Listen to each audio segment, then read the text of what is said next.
This story is titled, Daughter Testified I Was Unfit as a Parent, Giving My Ex Full Custody. Now she's back. After she kicked her out, my ex-wife, 45 female and I 46 male, divorced 3 years ago and have 3 kids together, 24 male, 22 female, and 17 female. Since our 2 older kids were already moved out and in college when we divorced, the only custody and child support this year we had was our youngest daughter, Mary, who was 14 when we split. My ex wanted full custody while I was pushing for shared custody. I had moved into an apartment at this time, and Mary would stay with her mom during the week because it was easier for school. She would come stay with me on weekends, though I answered any questions Mary had about our divorce. But I made it a point to never say anything negative. I didn't want Mary to think that anything she had done was the cause for our divorce. I cherished the weekends we spent together, and from everything I saw, Mary enjoyed our time together too. Then the court hearing came, and when I walked into the courthouse that day, I honestly thought things were going to go fine. I wasn't expecting it to be easy, but I'd convinced myself that Mary wouldn't make things any harder than they already were. I mean, I'd done my best to stay a good dad, even with everything falling apart between Sarah and me. I showed up for every weekend, kept things civil, and never spoke badly about her mom. I thought that counted for something, but as soon as Mary got up to speak, I could feel the room shift. She stood there, clutching her little statement, looking way more confident than a 14-year-old should in that situation. And then she started reading. It wasn't just what she said, it was how she said it. The tone in her voice was sharp, like she was trying to make me hurt. She said I was unfit to be a parent, that I didn't care about her, and that I'd only been trying to get custody to hurt her mom. She even said I was selfish and didn't prioritize her needs. I sat there, stunned, while my lawyer shot me a look that basically screamed, "What the hell is happening?" Hearing my own daughter say those things, it felt like a punch right in the gut. I couldn't understand where it was coming from. The way she talked, you'd think I was some deadbeat who never showed up or cared, but I was there. I was always there, even when it felt like Sarah was trying to edge me out of Mary's life. The words kept coming, though. She talked about how she felt unsafe around me, how she wanted nothing to do with my apartment, and how her mom's house was the only place she felt comfortable. She even threw in some weird, exaggerated stuff about my apartment being too small and depressing. I couldn't believe it. I'd worked hard to make that place feel like home for her, and here she was tearing it apart like it was a joke. The whole time, Sarah sat there with this smug little smile. She didn't say anything, but she didn't need to. Mary was doing all the damage for her. I wanted to speak up so badly. I wanted to interrupt and tell Mary she was wrong, to remind her of all the times we'd had fun together, all the weekends I'd spent trying to make her feel normal despite everything going on. But I couldn't. I just had to sit there and take it. By the time Mary finished, my hands were shaking. Not from anger, but from the sheer pain of it all. How could my own daughter, my baby girl, say those things about me? Did she even believe them? Or was this just Sarah's influence? I didn't know what hurt more, the possibility that she truly hated me, or the thought that Sarah had convinced her to. When the hearing ended, I tried to talk to her. I wasn't going to yell or argue. I just wanted to understand. I followed her out into the hallway, called her name, and said, "Mary, can we please talk for a minute?" She didn't even stop. She just glanced over her shoulder and said, "There's nothing to talk about," before walking off with Sarah. And Sarah, of course, turned around and gave me this cold, satisfied look before telling me to leave them alone. I can't even describe how empty I felt in that moment. It wasn't just that Mary didn't want to talk. It was the realization that she might never want to again. I drove home that night in silence, replaying the whole thing over and over in my head. Every word she said felt like a stab. Unfit, selfish, unsafe. None of it made sense, but there was no way to defend myself without making things worse. I spent the next few days wondering where I went wrong. Did I not do enough during the marriage? Was it my fault for moving out and leaving Sarah to handle the weekdays? Or was this just Sarah poisoning Mary against me? It didn't matter which option it was. They all sucked. From that day on, everything changed. I knew I'd lost something important, and I wasn't sure I'd ever get it back. But the worst part wasn't even the loss. It was the fact that Mary didn't seem to care at all. After the custody hearing, things were different. I don't even know how to explain it. It wasn't like Mary and I had some huge blowout argument or an official "we're done" moment, but after that day, she stopped answering my texts. She wouldn't pick up when I called, and when I tried to check in through Sarah, all I'd get was vague responses or, more often, silence. The weekends I used to look forward to so much, they were just gone. No explanation. No, "I don't want to come over." Nothing. I'd sit in my apartment on Friday nights, waiting for her to show up, hoping maybe she'd changed her mind. But she never did. At first, I told myself she was probably just angry or upset and needed some time. But as the weeks turned into months, it was clear. She was done with me. I didn't want to push her, you know? I thought if I gave her space, she'd come around eventually. So I kept texting her, just little things. Hope you're doing well. Good luck on your test this week. Miss you, kiddo. Stuff like that. I didn't get a single response. Not even a thanks. Every now and then, I'd hear from Josh or Emma. They'd give me bits and pieces about Mary, how school was going, that she'd made the cheerleading team, stuff like that. It wasn't much, but at least it was something. They didn't seem to know much more than I did about why she'd cut me off, though. When I asked if Mary had said anything to them about me, they both said no. She just didn't talk about me at all. One day, Emma called me. She said Mary had mentioned something about feeling abandoned during the divorce.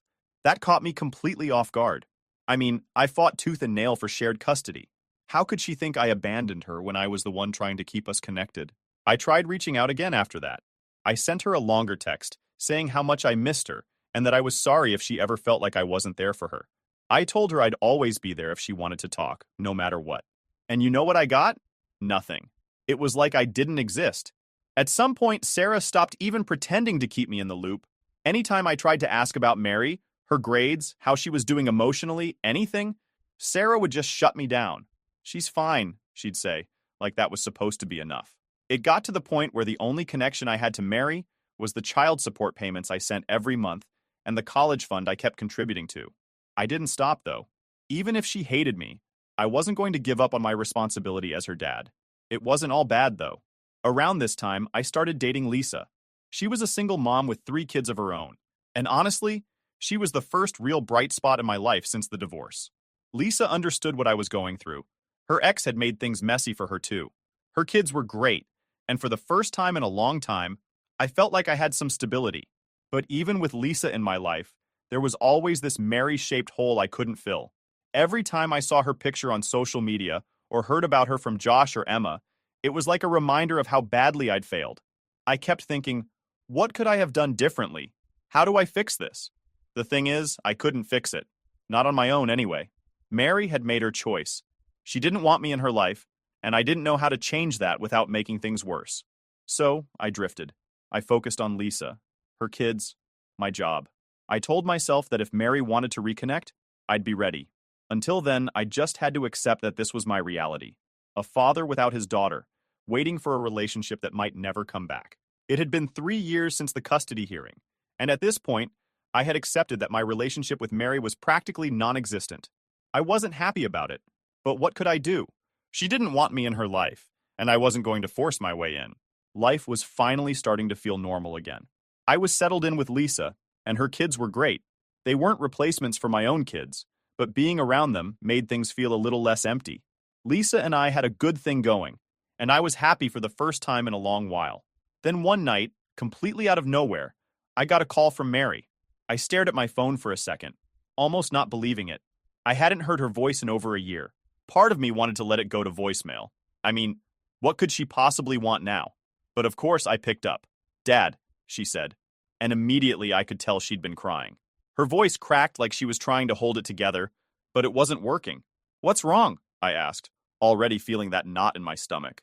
She started talking fast like she didn't know how much time she had to explain. "Mom kicked me out. I don't have anywhere to go. I didn't know who else to call." Then hearing her say that, after everything, tore me up inside. For so long, I'd been the last person she wanted to talk to. And now, when she had nowhere else to turn, I was the one she called. I didn't know whether to feel relieved or heartbroken. "Of course you can come here," I told her. "We'll figure it out, okay?" Lisa was sitting on the couch next to me, and she gave me this look, half confused, half concerned. I mouthed, "It's Mary," and she nodded, not saying a word. When Mary showed up at the house, she looked different. Not just older, but tired, like she'd been carrying some heavy stuff for a while. She hugged me when she came in, which caught me off guard. I mean, this was the same girl who hadn't even wanted to text me back, and now she was hugging me like her life depended on it. I didn't push her for details right away. I figured she'd tell me when she was ready, and sure enough, later that night she opened up a little. "Mom and I got into a fight," she said, sitting at the kitchen table with a mug of tea Lisa had made her. "She said she can't deal with me anymore." I tried to keep my face neutral, but inside I was furious. I couldn't believe Sarah would just throw her out like that. What happened? I asked gently. Mary hesitated, looking down at the table. I threw a party while she was out of town. Things got out of hand. Some stuff got broken. It wasn't the whole story. I could tell. But I didn't press. What about the other stuff, she said? I asked carefully. Mary sighed, her shoulders slumping. She thinks I have a drug problem, but I don't. I've smoked weed a few times, but it's not like I'm doing anything serious. I wanted to believe her, but I wasn't sure. This was a side of Mary I didn't really know, and I wasn't sure how to navigate it. After she went to bed, Lisa and I stayed up talking. What are you going to do? Lisa asked. I don't know, I admitted. She can stay here for now, but long term? I'm not sure. Lisa looked worried. I want to help, but we have to think about the kids. They don't know her. And if what her mom's saying is true, she didn't finish the sentence, but I knew what she meant. It wasn't just about me and Mary anymore. I had a whole new family to consider, and I couldn't just make a decision without thinking of them. That night, I lay awake for hours, staring at the ceiling. For the first time in years, Mary was back in my life, and all I could think about was how completely unprepared I felt.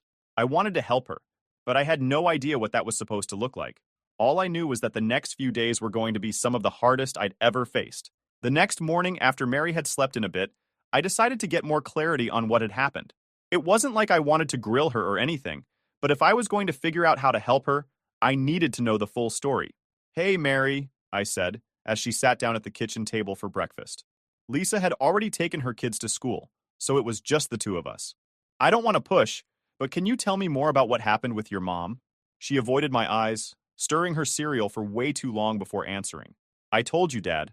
I threw a party, some stuff got broken, and Mom freaked out. Okay, I said carefully, trying to keep my tone neutral. But your mom doesn't just kick you out over a party. There's gotta be more to it. Mary sighed loudly and pushed her bowl away. She's been on my case for months about stupid stuff. My grades, my friends, everything. The party was just the last straw, I guess. I could tell she wasn't giving me the full picture, but I didn't want to push too hard and make her shut down completely. Instead, I decided to call Sarah and get her side of the story. The call wasn't exactly pleasant. As soon as Sarah picked up, she launched into her usual condescending tone. Oh, so now you want to get involved? Where were you when she was spiraling, huh? Spiraling, I repeated. What are you talking about? Sarah went on to tell me that Mary had been caught skipping school, failing classes, and according to her, hanging out with a bad crowd. She claimed the party wasn't just some minor thing. It had been a full-blown disaster. The house was trashed, and several expensive items were either broken or stolen. And don't even get me started on the drugs, Sarah added. I found weed in her room weeks ago, and I'm pretty sure she's using more than that. Hearing all this made my stomach turn. Was Mary really that far gone? Or was Sarah exaggerating? I knew she wasn't exactly known for handling things calmly. When I got off the phone, I went back to Mary, who was scrolling through her phone on the couch. I talked to your mom, I said, sitting down across from her. Her eyes narrowed. Of course you did. Mary, she said you've been skipping school and failing your classes. Is that true? She shrugged, not meeting my gaze. School's been hard, okay? I've had a lot going on. And the weed? I asked. That got a reaction. She sat up straighter, her face defensive. It's not a big deal, Dad. It's just weed. Everyone smokes it. I leaned forward, trying to keep my voice calm. I'm not here to judge, Mary. I just need to understand what's going on so I can help you. She crossed her arms and glared at me. Help me? Like you've been helping me the past 3 years? Yeah, okay. That stung, but I let it slide. Look, your mom thinks you have a drug problem. Is there anything else I need to know? Mary rolled her eyes. She's exaggerating, like always. I threw a party, it got out of hand, and now she's acting like I'm some kind of criminal. I didn't know what to believe. On one hand, Sarah wasn't the most reliable narrator, but on the other, Mary's defensiveness didn't exactly scream innocence. That evening, Lisa and I had a long talk after the kids went to bed. She says it's just weed, I told her, but Sarah's convinced it's more. Lisa looked worried. And you believe her? I don't know, I admitted. Mary's not exactly giving me much to work with. Lisa sighed. Look, I feel for her, but we have to think about the kids. If what Sarah's saying is true, having her here might not be the best idea. I nodded, even though it made me feel sick to my stomach.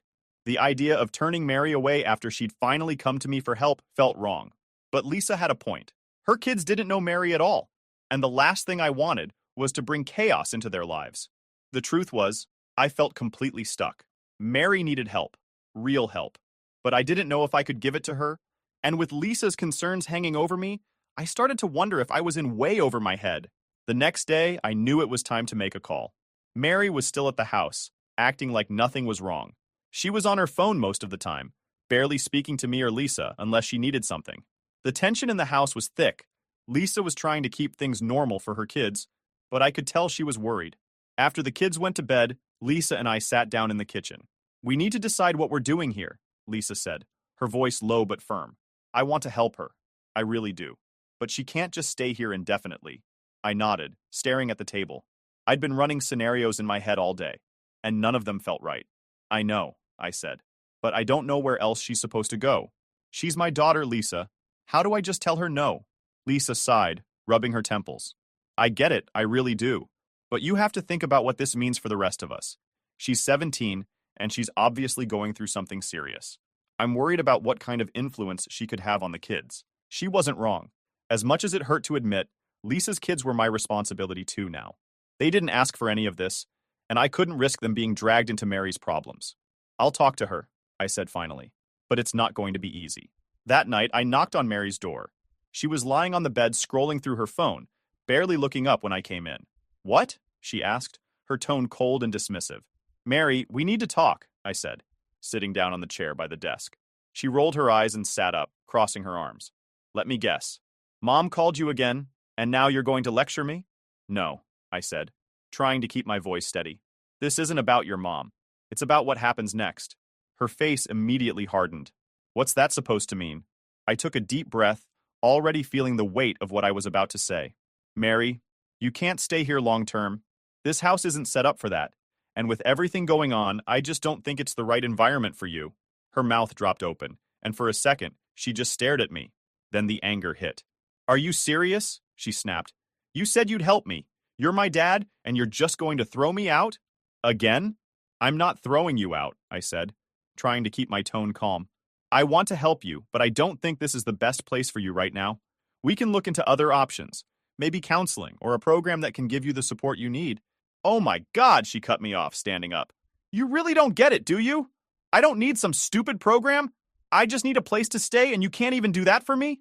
"Mary," I said, standing up too. "It's not that simple. There are other people in this house to consider." "Of course," she interrupted, throwing her hands in the air. "Your new perfect family? Guess I don't fit into that, huh?" Her words stung, but I couldn't let her guilt me into making a decision I wasn't sure was right. "That's not fair," I said quietly. "I've been trying to reach out to you for years, and you shut me out every time. Now you show up out of nowhere, and I'm supposed to just drop everything?" She shook her head, tears forming in her eyes. "You don't get it. You never got it. I called you because I didn't have anyone else, and now I see why." With that, she stormed out of the room, slamming the door behind her. The next morning, she packed her things and left without saying a word. I tried to talk to her before she left, but she just brushed me off. As the door closed behind her, I felt a crushing sense of failure. I'd tried to do what was best. For her, for Lisa, for everyone. But it didn't feel like enough. Watching her leave was one of the hardest things I've ever had to do, but I didn't see any other way. Now, I'm left wondering if I made the right choice. Did I protect my family? Or did I just fail my daughter when she needed me the most? After Mary left, the house felt different. Quieter. Heavier. Even Lisa, who had been the most concerned about having her stay, seemed a little off. She tried to reassure me that I'd done the right thing, but it didn't feel that way. How could it? My daughter, who had come to me for help, had walked out the door, and I let her. The first few days after she left, I couldn't stop replaying the conversation in my head. I kept hearing her voice. "You don't get it. You never got it." Maybe she was right. Maybe I hadn't tried hard enough to understand what she was going through. I reached out to Sarah, hoping she might give me an update on where Mary had gone, but my calls went unanswered. No texts back, no voicemails. Josh and Emma were just as in the dark as I was. Josh said Mary wasn't responding to him either, and Emma told me, "She'll talk when she's ready, Dad. You just have to wait." Wait. That's all I'd been doing for years. Waiting for Mary to come around, waiting for her to open up, waiting for her to let me be her dad again. And now, when she'd finally turned to me, I'd sent her away. I couldn't shake the guilt. I threw myself into work and into spending time with Lisa and her kids, trying to distract myself. But no matter what I did, Mary was always on my mind.